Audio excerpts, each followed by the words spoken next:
സ്വർഗസ്ഥനായ ഞങ്ങളുടെ പിതാവേ, നിന്റെ തിരുനാമം പരിശുദ്ധമാക്കപ്പെടണമേ.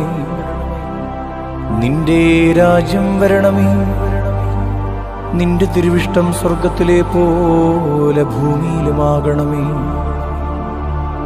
ഞങ്ങൾക്കാവശ്യമുള്ള അപ്പം ഇന്ന് ഞങ്ങൾക്ക് തരണമേ.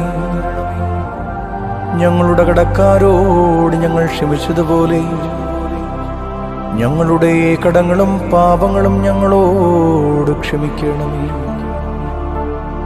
പരീക്ഷയിലേക്ക് ഞങ്ങളെ പ്രവേശിപ്പിക്കരുതേ, പിന്നെയോ ദുഷ്ടനിൽ നിന്ന് ഞങ്ങളെ രക്ഷിച്ചുകൊള്ളണമേ.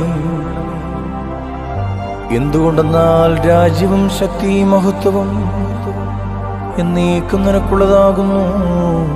ആമേൻ.